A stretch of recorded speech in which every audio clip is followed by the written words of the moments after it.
Welcome to Bridging Chicago, a podcast that aims to connect our listeners to Chicago's business, community, cultural, and charity leaders.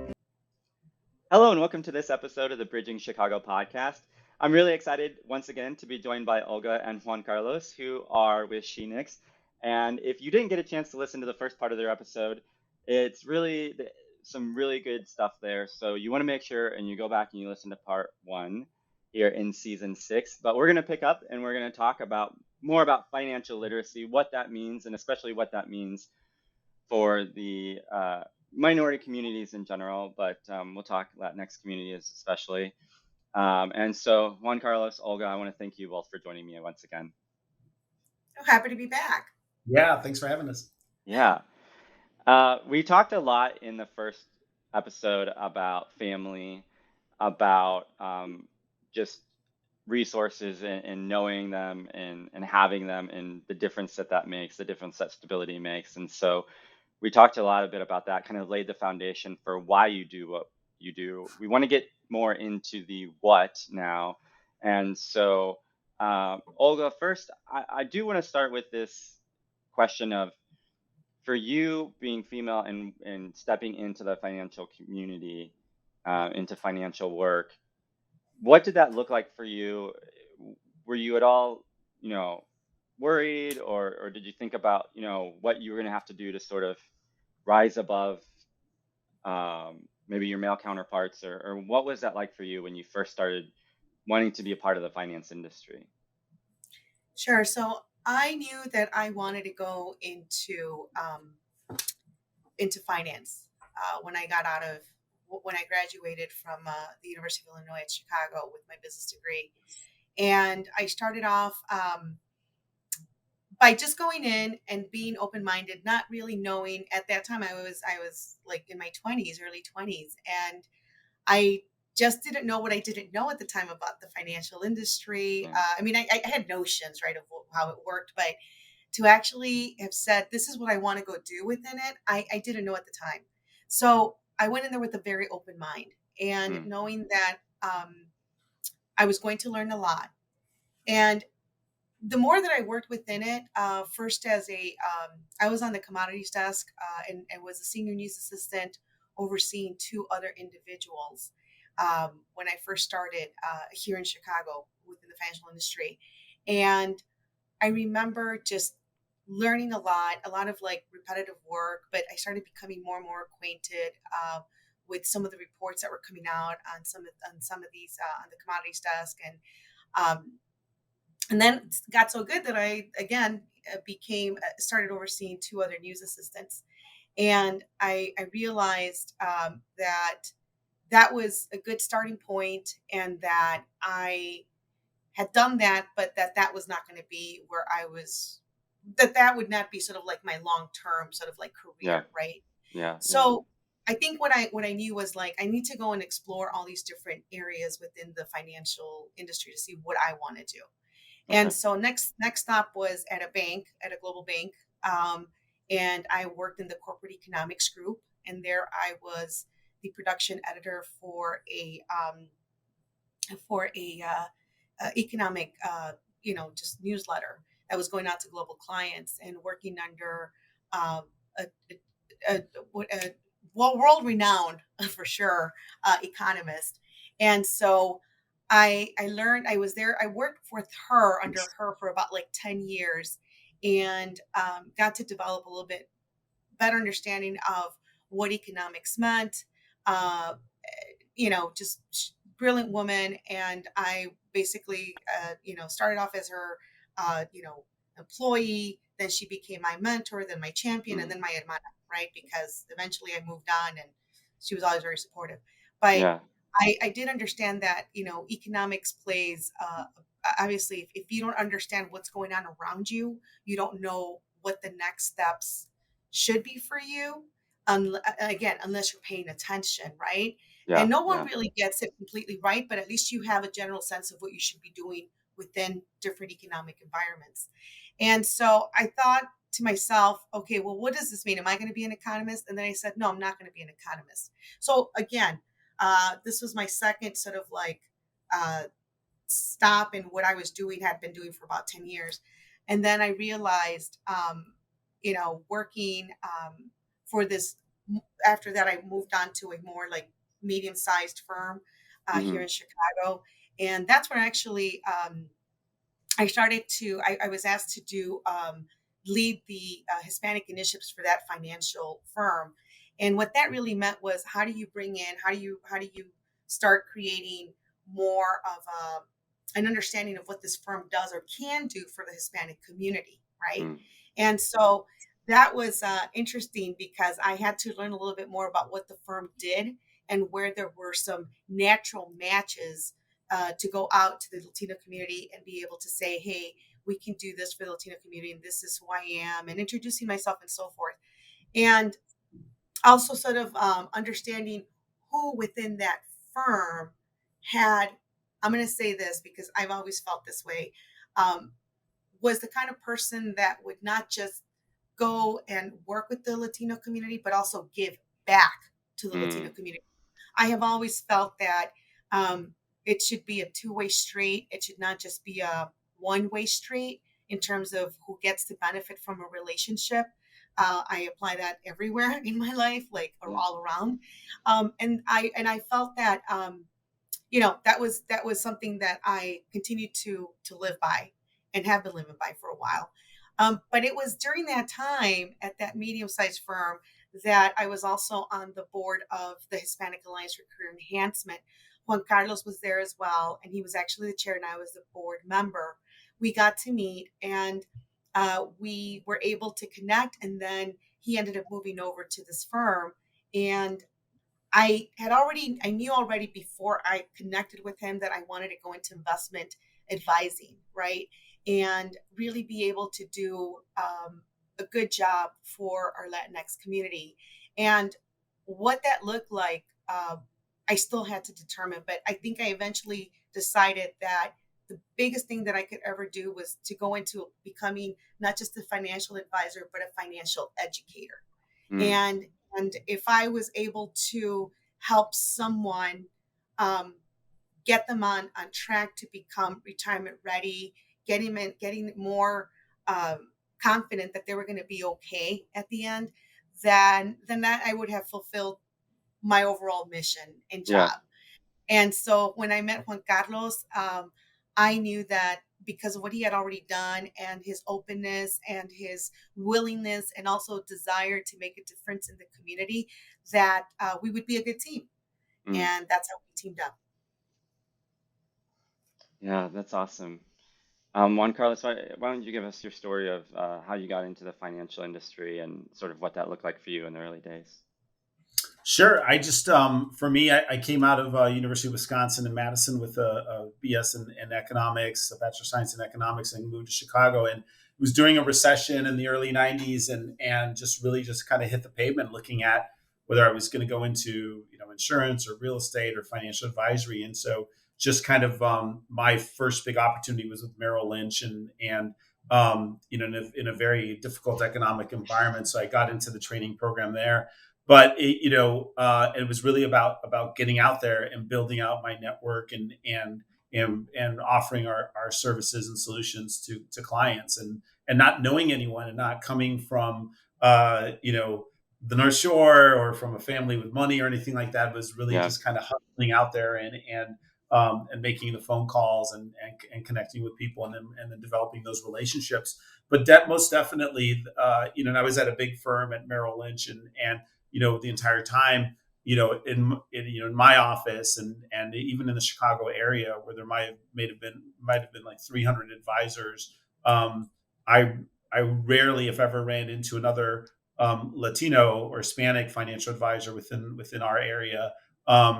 Definitely not in my office, which had at least 50 advisors. And when Wow. I looked around, if I looked for Latinas, then and Latinos, most of the Latinas and Latinas were in administrative positions within the firm, right? Mm. So it's really kind of like focusing on, building out my book of business, and then when I transitioned over to work, to where Olga and I began working together, again, it was really just Olga and myself, and there was maybe one other senior person within the whole firm of you know 2 or 3,000 people that were Latino there, right? So but then through organizations like ASA, the Hispanic Alliance for Career Enhancement, then you're able to broaden your network and then find other people like yourself who are out there. And I think for a lot of individuals within that type of framework where you might be the only Latino or Latina in the room, it's kind of getting past that imposter syndrome or I don't belong here to saying like, no, I've done the work.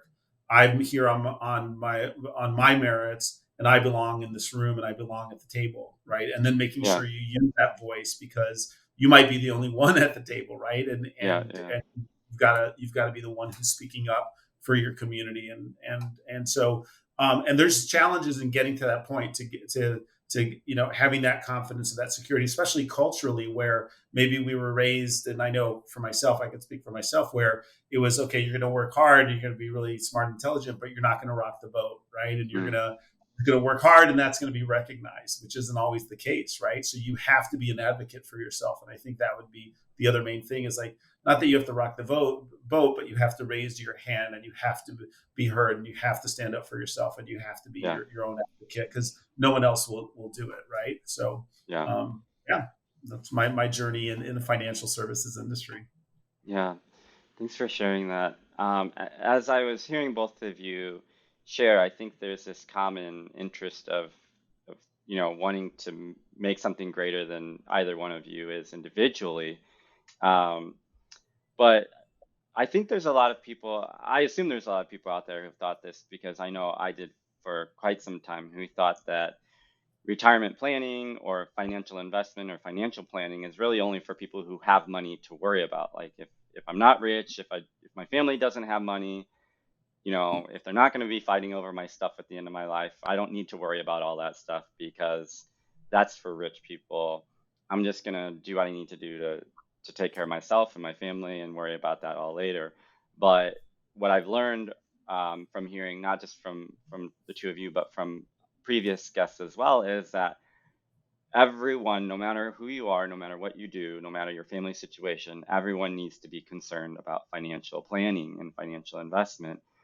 And especially if your company, because there are companies from every organization to even companies like I think even McDonald's like has 401ks, some kind of 401k offering.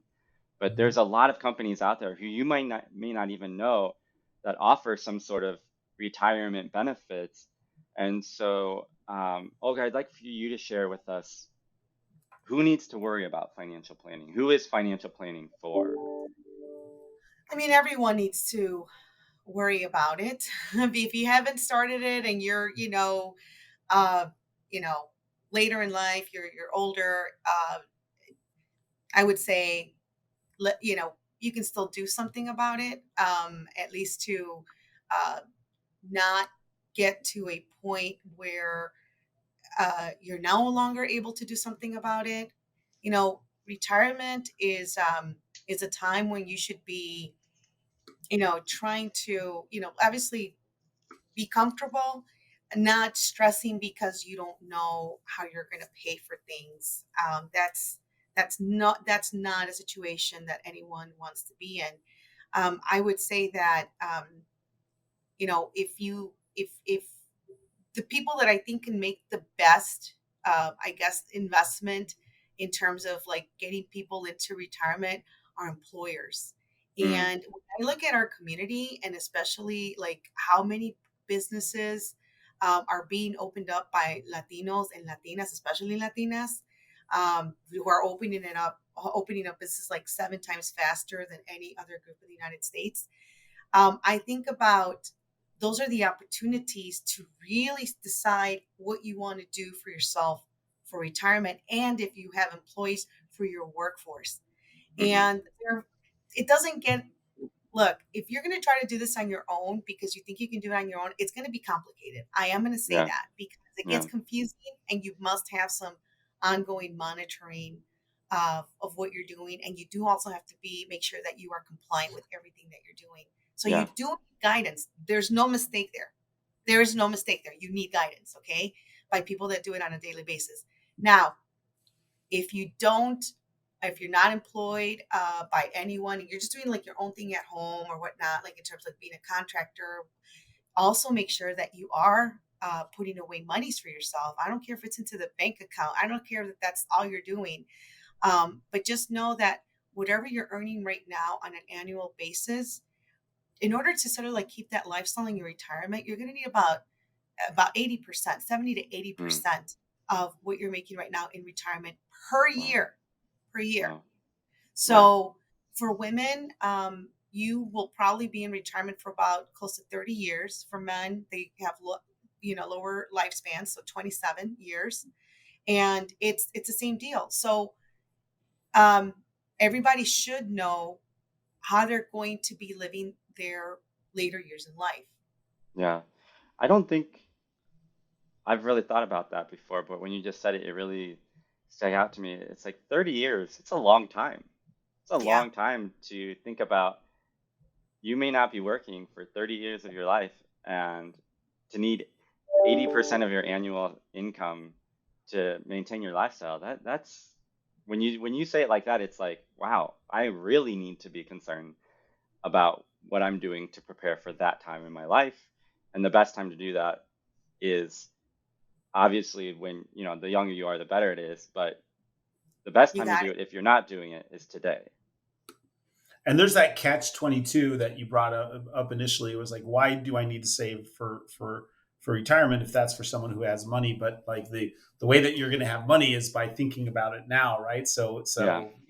let's go out there and let's create wealth. So we're so good at working. We're so good at being entrepreneurs as a community. Let's be good about paying ourselves, right? And if and to your point, that 30 years at the end. Well, if we got 40 years to work to get to that point, from age 21 to like the first, your normal Social Security is age 67, right? So you talk about that, that's 45 plus years of savings.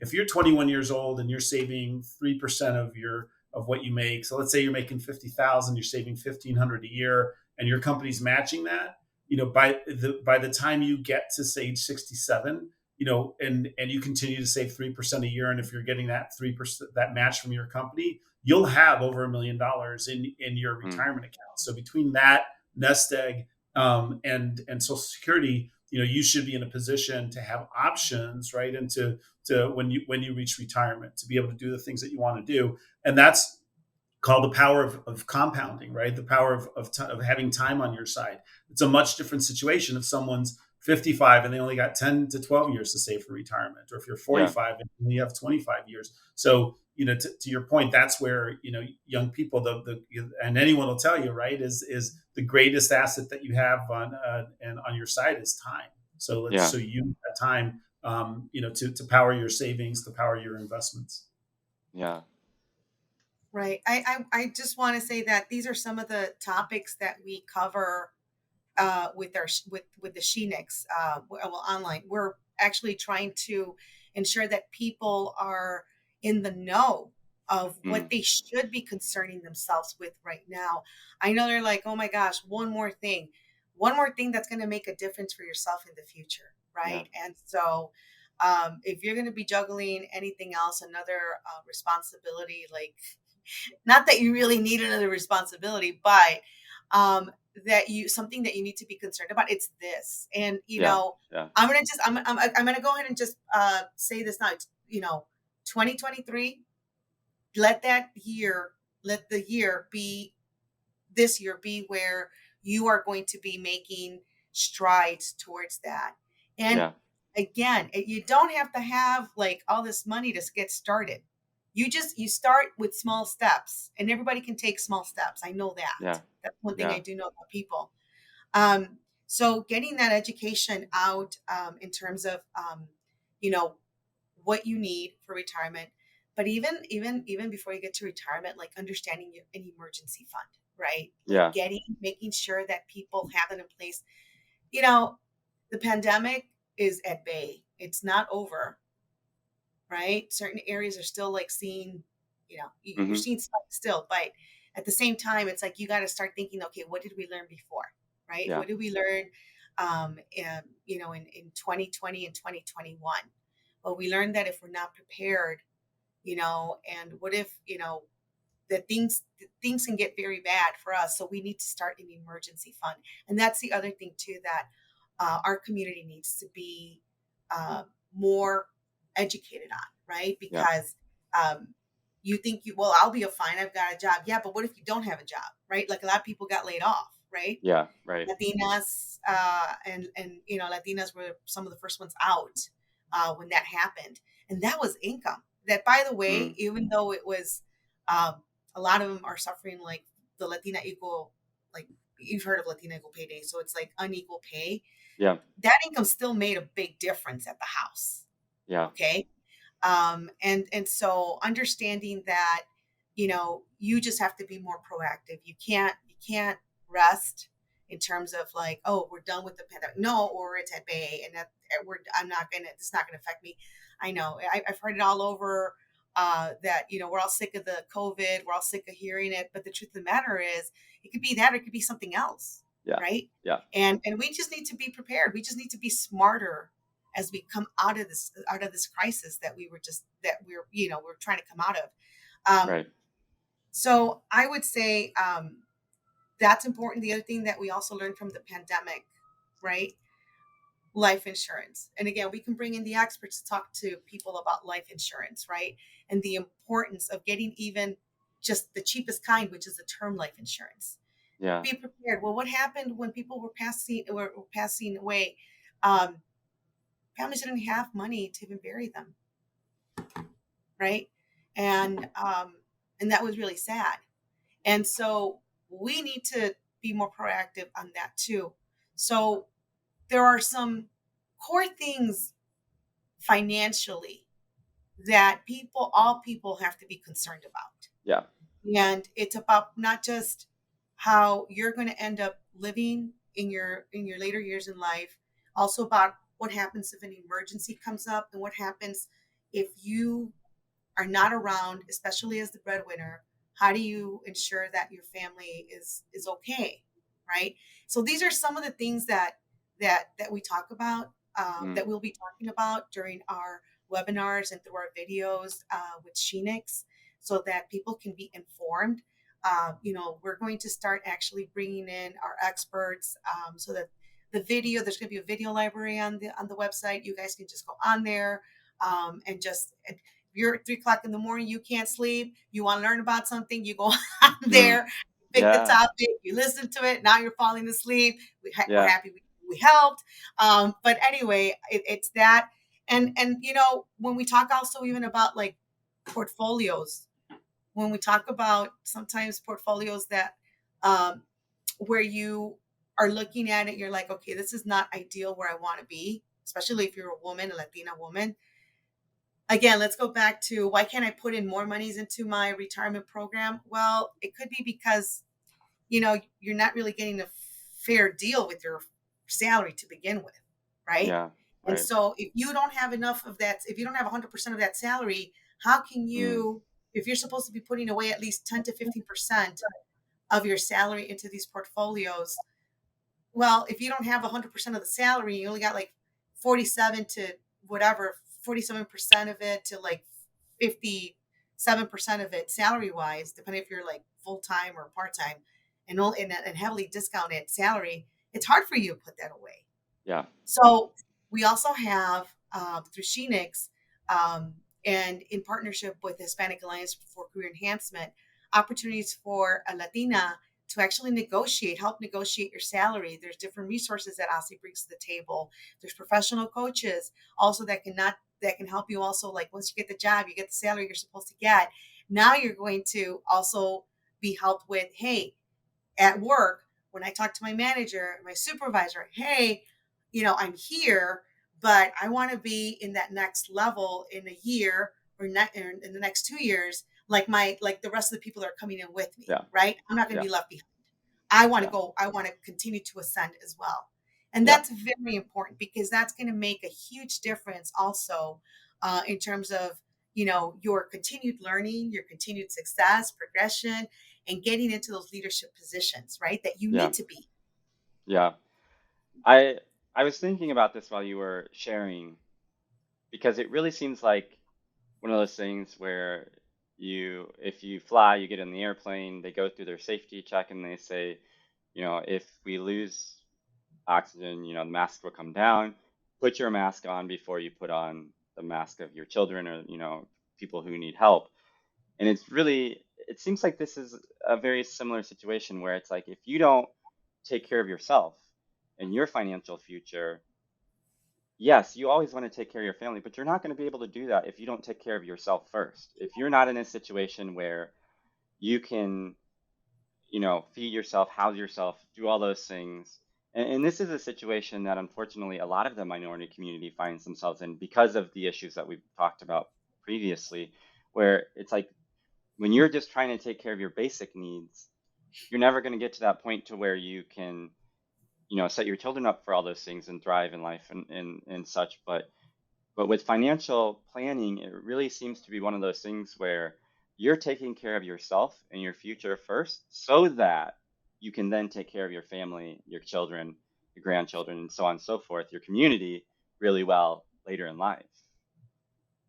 And it And, should and really be like a basic life skills that we're really not taught, right? When we're younger, Yeah. in school, it's very basic, rudimentary, teachings, if we receive any at all, kind of growing up, definitely not at home and not at school either. So, yeah, what you're talking about, it's this, this aha moment, right? Of being like, wow, this is something that, I really need to look at. And it's a skill that's hugely important. It's going to impact, the rest of my life. Right. Yeah. So, Yeah. the one thing that I will say is that, as Juan mentioned, and we all know this, I mean, we all work hard. We bring our money home, take home pay. And then, but you know what? I have actually started to realize that we're really hard workers and we earn our money. And the one thing we're not good at is really spending it. Like, I don't know who knows that. I think that's a skill set. That Yeah. is a Yeah. skill Yeah. set. Knowing what to do with that money. There are special circumstances. I get that. Like, hey, I'm not saying, but I'm just saying, like, as a general rule, we should know what we're doing with our money. And I Yeah. think that one of the biggest things that we don't grow up with is understanding what a budget is. Yeah. Something as simple as a budget. Everybody knows, oh yeah, a budget. But have you gone through it? Have you Mhm. done it? Right? Have you actually gone through that exercise? So sometimes people don't know how to go through that exercise. So what we did for Shenix is we decided, listen, come on in, do an intake form. Let us understand what you have needs for. And there's like a little intake survey, and you enter the salary, your annual salary, and then at the very end of the for completing the survey, you get a suggested budget based on that salary, Mm. right? And so at the Interesting. end, it's like you can take it at the end. Gets emailed to you, and you can print it out from your computer as soon as you're done. And then I want to challenge you to do the math Yeah. and see if you are doing what you're supposed to be doing with that money. We have a Wow. couple of tips on that survey at the end too, and say, okay, this is what you should be doing. This is what you should be expecting. And that's just the start of it. It's just something to get you started. Okay. Yeah. Yeah. But a lot of people will be like, oh my gosh, I was spending so much in entertainment and I wasn't putting Yeah. enough towards savings for my retirement. And so people learn a lot about themselves through that. You're going to share it with nobody, but you have to look at it, Yeah. and again, don't be afraid to look. I can't stress that enough when I tell people, like, go onto the Social Security Administration website. Make sure you are, you register, you look to see what you have coming from Social Security, if you have a benefit coming, and don't be scared, right? Because I think that the earlier you look on, the more in control you are, Yeah. in terms of like being able to do something about it and planning for it. Yeah. Planning is so important. Yeah.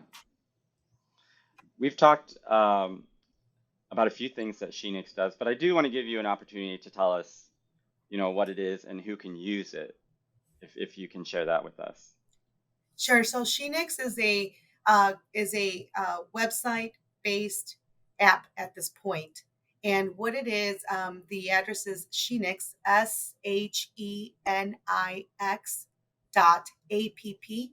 That's the website, And what you need to do is go there so that you can start learning more about yourself and understanding what are some of the items that we will be, what are the offerings are. So number one, it's about three things that it offers. Shenix is basically who it's for.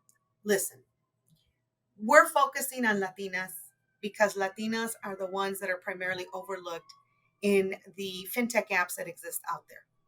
Those Latinas are not the ones that are being addressed. They're not being addressed, and so we felt, especially after during the pandemic, that they were just going to be in we needed to I guess reactivate them. That's what Yeah. it is. Yeah. Reactivate them. But we wanted to reactivate them, not to go back to how, they were before the pandemic or before the pandemic. We wanted them to be more proactive.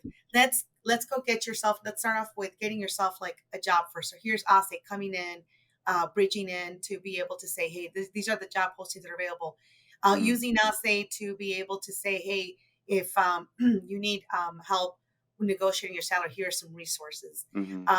Hey, make sure also through these leadership development programs that once you get to the into the position that you want, and again, you're having those conversations with that supervisor manager about your continued ascendancy within the organization. So the other thing then that we said was, okay, we're just following sort of like a little trip here. Then we said, okay, now that you're in, here's what you should be saving for retirement, right? Whether that be 10, 15%, that's something that, that's the goal, right? Maybe you might Yeah. can't do it right off the bat, but we will have to eventually help you escalate and get to that 10 or 15% that you need for retirement on an annual basis, right? Savings. And then the other thing was, okay, now maybe they want to buy a house. Okay, let's get you into how you're going to prime yourself to get to be able to buy that house, right? Okay, Yeah. now you want to save for education. Okay, here's how this is going to happen. So this would all be done through, again, bringing in experts as appropriate through videos and whatnot to follow that journey, and you decide what you want to listen to, because maybe you already passed a certain point of the journey, but you need to be at you need to listen to the next phase, so that will be available. The other thing too is protecting your loved ones, bringing in someone that can talk to you about, like, okay, again, life insurance, whatever you need to learn about. There's nothing that, on there that we're providing on there that is not going to help you in your life's journey, right? And then also eventually bring in someone also to help you with, like, okay, so who are going to be my beneficiaries, who are going to be my heirs, right? Bringing in the appropriate individuals so that they can talk to you, give you a high level understanding of this is how you transfer that wealth, right? Yeah. In the most tax efficient way, right? Yeah. And so it's those things that we're going to be imparting information that, again, follows a Latina's journey. Now, let me tell you this: the secret is it's all going, not a secret, but it's going to be all in English, right? So anybody can come on here, and I just have to say, look, if we don't focus on the group that typically gets largely overlooked, right, then we can then be anyone. If we start with that group, then anyone, right, can really jump in and start taking advantage of Shenix as well. Because I got to tell you, this information is really good universal information. And also ASE, even though it's called the Hispanic Alliance for Career Enhancement, it also has a total market arm. So we service everyone. It's just that I think for the purposes of the impact that we're trying to make, we really want to say to everyone, we're focusing on Latinas, and you're welcome to join us. Yeah. I just think about how incredible families will be in the future when the females in the families are financially intelligent, and when they're no longer overlooked, and when they're no longer underpaid.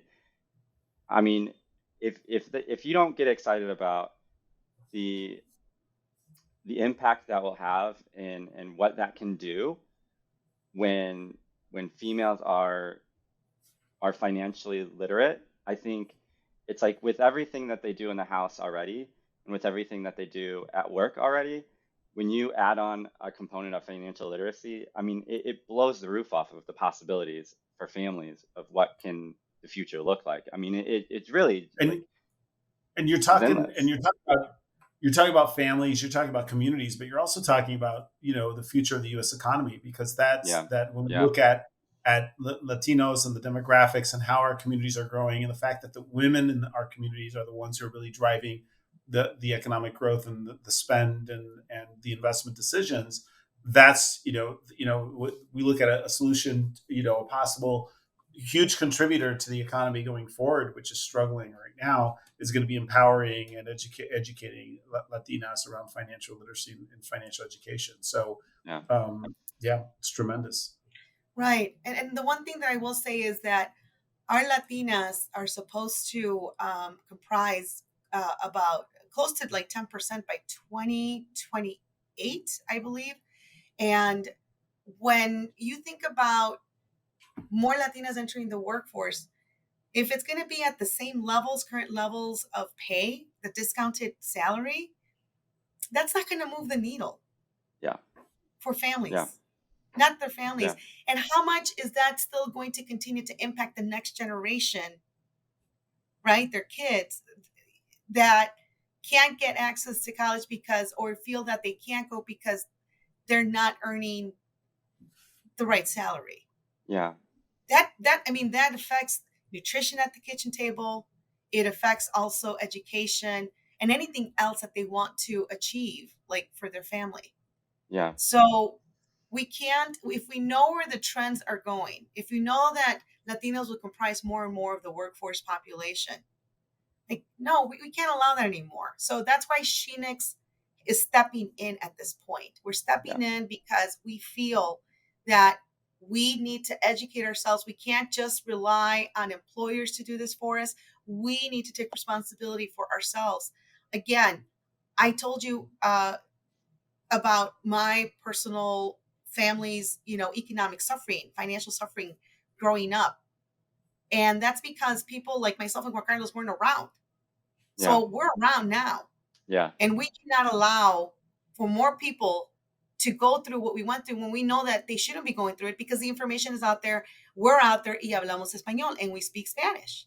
yeah. So there's no reason why people have to suffer through that. Just, Hmm. there's other things that you probably won't have control over, right? Externalities that you just don't have control over. And we're all going to probably, have to suffer that, but not Yeah, this, not yeah, this, no yeah. more. Yeah, and I think that Illinois is really seeing that. I know they started the guaranteed income program where we see that sometimes the answer is cash. People need that cash to be able to invest in themselves, in each other, families, communities, society. And I think to your point, you know, if we're asking people to think about their retirement and to invest in their future, and they're investing 50% of what other people are making, they're only going to be able to do so much. But if they get to make 100% of what their colleagues are making to do the same work, now we're saying, okay, now you can actually reasonably invest that money, and you can live that dream that should be a reality, should be attainable for more people. And I think that your point is very well taken, where yeah, we can say you need to save 10% of your annual income, or you need to save whatever percent, you want to save. But if you're saving 10% of 50%, that's way less than 10% of 100%. Right. You got it. Yeah, and that's where we need to make sure that people understand that math. Hmm. Hmm. And as simply as explained in simple terms Yeah, so that people understand, I understand now this situation, this problem, and why we need to solve this problem, yeah, right? So if everybody is not starting at the same start line, yeah, right, then we're not running the same race. right, And there should be right, only one, you know, one race that we're all going to be running, yeah, yeah. right? Well, I love the way that you laid out Shenix as an organization and the web-based app. because I think that it makes it so accessible. It takes hopefully it takes some of the scary parts away from people. And they say, the reality is, if you're sitting here and you've been listening, you say, I'm not doing anything about my financial future right now. Now I know I need to. I still don't know what I need to do or how I'm going to do it. But now hopefully there is a place you can go to at least just talk to someone, listen to people who have been in your shoes before, and to say, like, start at zero and just take that first step. And I think for a lot of people, the first step is going to be visiting Shenix.app, SHENIX.app, and asking the questions that you have to someone who speaks your language and has been there, who gets it. And I think that's going to be super helpful for a lot of people. So thank you so much for sharing that with us today. Thank you both, Olga and Juan Carlos, for being with us and for giving so much of your time, because it's been really good and we really appreciate it. Thank you for having us. Yeah, thank you. Thank you for the Our opportunity to share the pleasure. message. Yeah, great. Thanks so much. And we want to thank our listeners. Again, if you want to visit Shenix and ask your questions or get some answers, you can visit SHENIX.app, A-P-P. You can also visit www.bridgingchicago.com to listen to this episode and episode 1 and all of our past seasons. You can also visit us on LinkedIn and Facebook, or you can visit us on Twitter and Instagram, where our handle is @BridgingChicago, and you can get all the information on where to follow Shenix on any of those places as well. So thanks again for listening, and we thank you for joining us for this episode of the Bridging Chicago podcast. Thanks for listening to this episode of Bridging Chicago, as produced by the SATC Solutions Center. Nothing contained in this podcast shall constitute financial, investment, legal, and/or professional advice. No professional relationship of any kind is created between you and the podcast host or guest. You are urged to speak with your financial, investment, or legal advisors before making any investment or legal decisions. Furthermore, the opinions expressed in this podcast are not necessarily the opinions of SATC Solutions Center, SATC Law, or any of its employees. This podcast is created by the hosts and guests' individual capacities. All opinions on this podcast are or have been rendered based on specific facts, under certain conditions, and are subject to certain assumptions, and may not and should not be used or relied upon for any other purpose, including but not limited to, or use in or in connection with any investment purposes or legal proceeding.